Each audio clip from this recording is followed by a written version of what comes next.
नमस्कार दोस्तों, इस वीडियो के माध्यम से मैं आपको सतर्क करना चाहता हूं कि किस तरीके से जो फ्रॉड करने वाले हैं उन्होंने क्या क्या नए नए तरीके निकाले हैं कि वो आपकी जो जमा पूंजी है या जो भी आपका बैंक बैलेंस है उसको वो जीरो कर सकते हैं, उड़ा सकते हैं। यह हो सकता है कि आपकी जान के साथ भी ये जान लेने तक की भी वो अगर मौका मिले तो वो कोई कसर नहीं छोड़ेंगे। ठीक है ना। तो मेरे पास हुआ क्या था, कुछ समय पहले एक अननोन नंबर से कॉल आया जिसने बताया कि वह राजस्थान से बात कर रहा है और उसका शायद कोई चाचा का लड़का है। उसको कच्छ गुजरात में है। तो कच्छ में जब वो जेसीबी से ज़मीन की खुदाई कर रहा था तो उसको एक कच्चा घड़ा मिला, जिस घड़े के अंदर कुछ सोने के बिस्किट या ईंटें थी। तो एक जो बिस्किट है उसका जो वजन उसने बताया लगभग 900 ग्राम बताया। तो इस तरीके के जो उसको है शायद 7 बिस्किट उसमें थे, 7 या 8 बिस्किट थे। तो शायद 8 बिस्किट बताया उसने मुझे। तो 8 बिस्किट के हिसाब से अगर 900 ग्राम का एक बिस्किट है तो 7200 ग्राम मतलब 7 किलो 200 ग्राम सोना उसके पास है। और उसने मुझे बताया कि भाई मैं आपके साथ ये इसलिए शेयर कर रहा हूँ क्योंकि वो मेरे चुनाव प्रचार में आया था। अभी मैंने, जैसे आपको पता ही होगा कि चुनाव लड़ा था, वो मेरे उसने बताया कि मेरे चुनाव प्रचार में आया था और मेरे साथ काफ़ी दिन तक रहा और बोलने लगा कि आप मुझे भूल गए। मैं कहा नहीं भाई, हो सकता है आपने मेरा चुनाव प्रचार करा हो, क्योंकि जब उसने चुनाव प्रचार की बात करी तो मैं समझ गया कि भाई ये कोई व्यक्ति जो है फ्रॉड है और मेरे साथ फ्रॉड करना चाह रहा है, क्योंकि मैंने तो चुनाव प्रचार किया ही नहीं। चुनाव प्रचार तो बहुत दूर की बात है, मेरे तो एक पैम्फलेट भी नहीं प्रिंट हुआ। तो मैं समझ गया कि ये जो व्यक्ति है ये फ्रॉड है और ये ज़्यादा कुछ नहीं, बस कुछ ना कुछ झूठी कोई बात बताएगा मुझे जिसके सहारे लूटने की कोशिश करेगा। तो मैंने सोचा इसके साथ बात करी जाए, ये क्या चाहता है। तो उसने मुझे बताया कि भाई ऐसे ऐसे सोना है और मैं आपको वो आधे से भी कम रेट पे बेच दूंगा। तो मैंने कहा भाई डील तो बहुत अच्छी है यार, अगर इतना सोना है तो फिर क्यों नहीं मैं खरीदूंगा आपसे। तो बताओ कैसे दोगे मुझे, कैसे खरीदना है। उसने बहुत विश्वास के साथ बोला कि सर आप एक काम करो, पहले सोना देख लो उसके बाद खरीदना।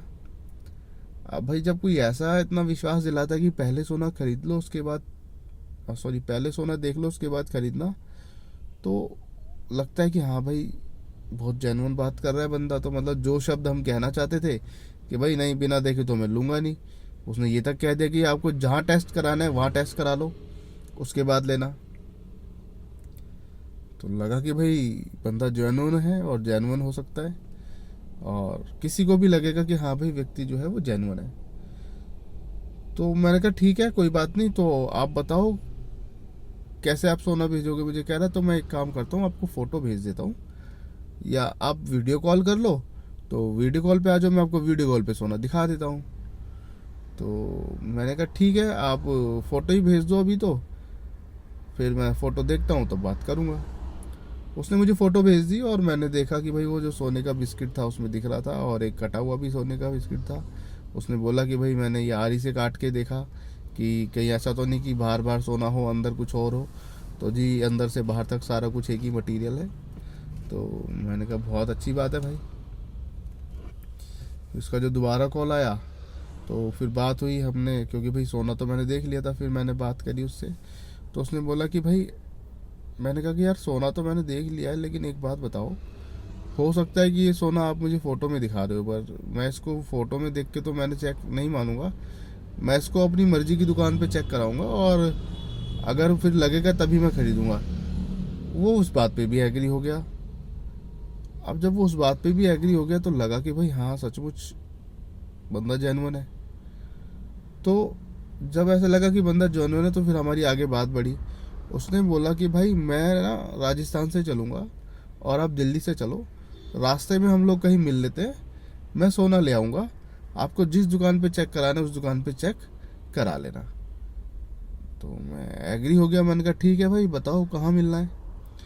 तो उसने मुझे संडे के लिए बोला कि सर आप संडे को सुबह निकल लो, जैसे आपके पास टाइम हो उस हिसाब से निकल लो और निकलने से पहले मुझे फ़ोन कर देना कि भाई इस तरीके से आप मुझे यहाँ मिलने वाले हो।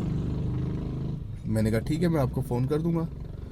तो ये सब बात करके फ़ोन जो था डिस्कनेक्ट कर दिया हमने। और उसके बाद मैं सब चीज़ों को, इवेंट्स को सोचने लगा कि भाई ये जो है व्यक्ति है, ऐसी बात कर रहा है, ऐसा हुआ है इसके साथ, ये कोई ये चीज़ मिली है ऐसे, मतलब इतना आसानी से और आधे रेट में ये मुझे ही क्यों बेच रहा है, और इसको मेरा नंबर मिला कहाँ से। अब इसने जो चीज़ें बताई कि भाई ये मेरे चुनाव प्रचार में आया था, झूठ थी। ये मुझे जानता था, इसने मुझे बताया भाई ये मुझे जानता है इसलिए मुझे फ़ोन कर रहा है, वो भी झूठ था। भाई ये जानता मुझे नहीं था, और ना ही मैं कभी इस व्यक्ति से मिला था। भाई मिलता तो तभी ना जब मैंने चुनाव प्रचार किया होता, या ये मेरे चुनाव प्रचार में आया होता। तो मैंने चुनाव प्रचार ही नहीं किया, तो चुनाव प्रचार में आ कहाँ से गया। तो मतलब व्यक्ति तो झूठा था। फिर झूठा था तो फिर इतने कॉन्फिडेंस से इस सब चीज़ों के लिए एग्री भी था। तो मुझे लगा कि भाई इसमें थोड़ा सा और रिसर्च करने की ज़रूरत है। तो उसने जब ये बोला कि भाई तुम यहाँ आना और ये चीज़ें रहेंगी और रास्ते में हम मिल लेंगे, तो इसमें होना कुछ नहीं था कि भाई बस इतना ही था। अगर मैं यहाँ से जाता तो हो सकता है कि वो मुझे किडनैप कर लेते, और मुझे किडनैप करने के बाद फिर मेरी फैमिली से एक्सटॉर्शन मनी मांगते कि भाई हमने इसको किडनैप कर लिया है, इतना पैसा दोगे तो हम आपके इस परिवार के सदस्य को छोड़ेंगे। मेरे परिवार के लिए मजबूरी बन जाती। हो सकता है कि जब मैं जाता मुझे लूट पाट के मेरा सामान जो था वो छीन लेते, उसके बाद छोड़ देते। या इससे भी भयंकर हो सकता था कि भाई मेरे को मार डालते, और जो अंग तस्करी है मैं उसका शिकार बन जाता। मेरे अंग वगैरह निकाल के वो बेच सकते थे। तो कुछ भी संभावना बन सकती थी कि भाई वहीं के वहीं मुझे गायब करते और मेरे अंग वगैरह बेच देते मार के। तो जब ये तीनों चीज़ें मेरे दिमाग में आई तो मैंने कहा कि यार चलो मैं तो समझदार हूँ, मेरे तो माइंड में सब चीज़ें आ गई, तो मैं तो अपने आप को बचा लिया। मैं वहाँ नहीं भी जाऊँगा तो भी कोई दिक्कत नहीं है, भाई मैं तो बच गया ना। और हमेशा व्यक्ति यही सोचता है यार हमें क्या लेना देना, हम बच गए, हमें पता लग गया, छोड़ो क्या फालतू की इसमें मसले में पड़ना। लेकिन जैसा कि आप जानते हो कि भाई मेरा जो नेचर है वो अलग है। मैं तो मुसीबतों को ढूंढ ढूंढ के उनसे जा कर के भिड़ता हूँ। तो मैं सोचा नहीं यार, ऐसे नहीं छोड़ना। अपनी आखिरी कोशिश तो हमें करनी ही करनी है कि मैं तो बच गया हूँ पर कोई और व्यक्ति इसका शिकार ना हो जाए, या ये किसी और व्यक्ति को शिकार ना बना पाए। मुझे कुछ भी करके इन लोगों को पकड़वाना है। तो उन लोगों को पकड़वाने के लिए फिर मेरी कोशिशें जो थी शुरू हुई। सबसे पहले मैंने थाने में कॉल लगाया, जो एसएचओ था हमारे यहाँ का, उसको कॉल लगाया और उसको बताया कि भाई ऐसे ऐसे बात है। तो ये लगा लो कि एसएचओ का जो रिस्पांस था वो बिल्कुल नेगेटिव था। कोई एक्शन नहीं लिया, उल्टा मुझे ही समझा दिया कि भाई तुम क्यों इन सब मामलों में पड़ रहे हो, झूठी कॉल होती हैं, फ्रॉड लोग होते हैं। मतलब कोई भी पॉजिटिव रिस्पांस नहीं मिला। उनको कोई फ़र्क नहीं पड़ता कि भाई उन्होंने शपथ तो ली है कि भाई वो जो नागरिक है उनकी रक्षा करेंगे, कानून व्यवस्था कायम करेंगे, लेकिन उनकी जो बातें थी उसको सुन के लगा कि भाई ये कोई एक्शन नहीं लेने वाले हैं। मैंने एसीपी को भी कॉल किया और एसीपी को भी यही बातें रखी। उनका भी सेम वही ओपिनियन था कि भाई ये फ्रॉड लोग होते हैं और तुम्हें बुलाएंगे, पहले वहाँ बुलाएंगे, फिर वहाँ से कहीं और बुलाएंगे, फिर वहाँ से कहीं और बुलाएंगे, ऐसे ऐसे करके तुम्हें घुमाते रहेंगे। तो मैंने कहा यार इतना फालतू टाइम किसके पास है, कोई ऐसे ऐसे करके घुमाता रहेगा। अगर घुमाता रहेगा तो मिलेगा तो सही। भाई जब उसने बुलाया है अपना पूरी प्लानिंग से कि भाई वो मुझे किसी तरीके से लूटे, या जो भी उसकी प्लानिंग होगी वो उस प्लानिंग के हिसाब से वो अपने काम को अंजाम दे, तो चाहे मुझे कहीं भी भगाए, कहीं भी दौड़ाए, वो कम से कम एक बार मुझे मिलेगा तो सही। तो मेरा ये मानना था कि चलो कोई बात नहीं, मुझे मेरी जान का खतरा है, वहाँ जाता हूँ पुलिस वुलिस को लेकर के, जान का खतरा है, बट मैं वो जान का खतरा लेने के लिए तैयार था, मुझे कोई वो नहीं था, लेकिन कम से कम उन लोगों को पकड़ा जाए। अब क्योंकि जान का खतरा था मुझे, तो भाई ऑब्वियस सी बात है मुझे तो दिक्कत नहीं है, पर शायद पुलिस वालों को ज़्यादा दिक्कत थी। उनको मेरी जान से ज़्यादा अपनी जान की फिक्र थी। ज़्यादा कुछ नहीं करना था भाई। मैं अपनी गाड़ी से जाता, 4 पुलिस वाले मेरे साथ बैठते और सिविल ड्रेस में बैठते, पुलिस की ड्रेस में नहीं, ताकि उनको पता ना लगे, और देखते वो कहाँ कहाँ बुलाते, वहाँ वहाँ चलते। कितने लोग थे, क्या थे क्या नहीं थे, पीछे बैकअप तैयार रहता, पुलिस का बैकअप रहता कि हाँ भाई ठीक है, पीछे बैकअप भी है और ये 4 लोग ये हैं और 5वां मैं था, तो भाई हम जाते। लेकिन ये लगा लो, उसके बाद भी ना तो एसीपी ने कोई एक्शन लेने की कोशिश करी और ना ही एसएचओ ने एक्शन लेने की कोशिश करी। फिर थक हार के मैंने डीसीपी को भी कॉल किया, मैंने 5-6 बार कॉल किया, कॉल पिक नहीं हुआ। उसके बाद मैंने जो भी सारी बातें थी ये सारी उनको व्हाट्सअप कर दी उनके नंबर पे। अब उनका जो रिस्पांस था भाई, उस रिस्पांस को देख के मेरे को बड़ा दुख हुआ। दुख ये हुआ कि भाई कम से कम बात तो करता व्यक्ति। चलो बात नहीं करी, मैंने अगर उसको मैसेज किया तो उस मैसेज का रिप्लाई कर देता। चलो रिप्लाई भी नहीं किया, उस बंदे ने मेरा व्हाट्सअप नंबर ही ब्लॉक कर दिया। अब भाई तुम लोग एक पब्लिक नंबर लेकर घूम रहे हो। पब्लिक नंबर का मतलब ये होता है कि वह जो नंबर है वो जनता की सेवा के लिए है, और जो नंबर तुम्हें जनता की सेवा के लिए मिला है, तुम्हारा अपना खुद का नंबर नहीं है, उस नंबर से आप किसी का नंबर ब्लॉक कैसे कर सकते हो? मतलब डीसीपी का ये रवैया था, ये डीसीपी द्वारका का रवैया था कि उसने एक शिकायतकर्ता के नंबर को ब्लॉक कर दिया।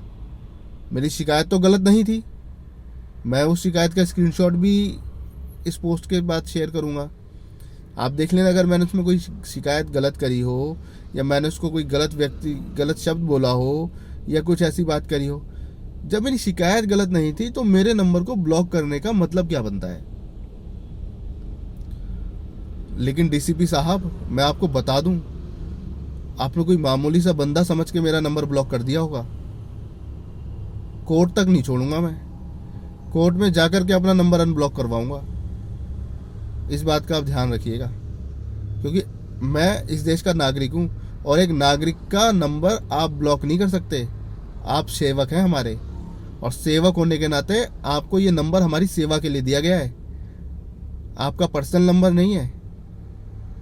तो मेरा यही निवेदन है कि इस वीडियो के 1 हफ्ते के अंदर, इस वीडियो के अपलोड होने के 1 हफ्ते के अंदर अगर मेरा नंबर अनब्लॉक नहीं होता है तो मजबूरन मुझे आपके खिलाफ कोर्ट में केस करना पड़ेगा अपना नंबर अनब्लॉक करवाने के लिए।